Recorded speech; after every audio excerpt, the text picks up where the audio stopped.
আব্দুল্লাহ ইবনে আব্বাস বলেন, কোনো ব্যক্তি যদি নবী সাল্লাল্লাহু আলাইহি সাল্লামের এই মাসনুন দোয়া এবং তাসবিহগুলো নিয়ম মাফিক আদায় করে, যখন যেই অবস্থায় নবীজির যেই দোয়া ওইটা খেয়াল করে করে পড়ে এবং সকাল সন্ধ্যায় দিবানিশি আল্লাহ নবী সাল্লাল্লাহু আলাইহি সাল্লাম যে তাসবিহগুলো পড়তেন, যেমন এখন পড়লাম মাগরিবের পরে, তো ফজরের পরে কি পড়তেন, জোহরের পরে কি পড়তেন, আসরের পরে কি পড়তেন, এগুলো জেনে জেনে শিখে শিখে এই দোয়া এবং এই তাসবিহগুলো যিনি নিয়মিত পড়বে, হযরত আব্দুল্লাহ ইবনে আব্বাসের মতো বিখ্যাত সাহাবী বলেন, নিশ্চিত ওই ব্যক্তি বেশি বেশি জিকিরকারী বান্দা এবং বান্দীদের অন্তর্ভুক্ত হয়েছে।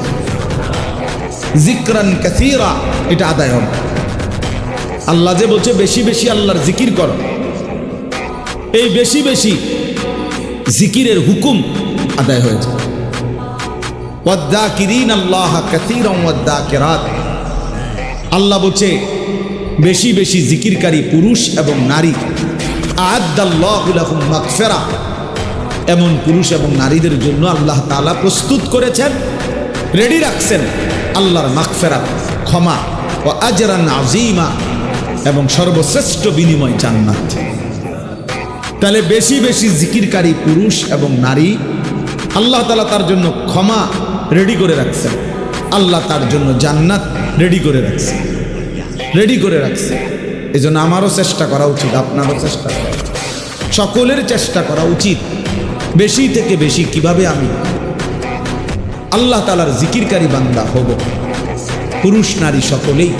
আর এটার একটা সহজ মাধ্যম হলো নবীজির শেখানো দোয়াগুলো পড়া, নবীজির শেখানো তাসবিহগুলো পড়া, মাসনুন দোয়া মাসনুন তাসবিহ পড়তে থাকা।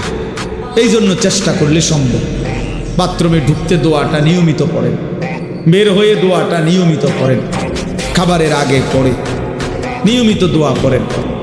বলতে বলতে 10 দিন 20 দিন 50 দিন একসময় শিখা হয়ে যাবে। বাচ্চারা যদি, এত ছোট্ট বাচ্চা যদি বড় বড় সূরা মুখস্থ করে ফেলে শুনতে শুনতে, আপনি পারবেন না? স্কুলে পড়লে কি অপরাধ হইল না? কলেজে পড়লে কি অন্যায় হইল কি না? যে আর পারবে না? অবশ্যই পারবে। মূলত তার পড়ার কোনো মানসিকতাই নেই, শেখার কোনো মানসিকতাই নেই। মানসিকতা যদি থাকে তো জেনারেল লাইনেরও, ইংরেজি শিক্ষিত মানুষ অথবা একেবারে মূর্খ মানুষের পক্ষেও দোয়া কালাম শেখা সম্ভব।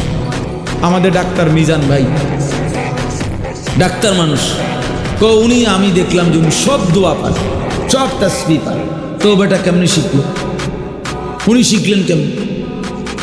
উনি তো একবারে পুরা কোরআন শরীফের আয়াত হাদিস আরবি আরবি বলে বলে বয়ান করে, দাওয়াত ও তাবলীগের সাথী আমাদের। তাইলে উনি বলে কেমন? আরো অনেক দেখছি আলহামদুলিল্লাহ, ফিকির থাকলে সম্ভব। এই জন্য আপনারা আমরা সবাই মিলে মাসনুন দোয়া মাসনুন তাসবিহ, মানে আমাদের নবী সাল্লাল্লাহু আলাইহি সাল্লাম থেকে যেগুলো উচ্চারিত এগুলো পড়ার চেষ্টা করবেন। বলেন ইনশাআল্লাহ।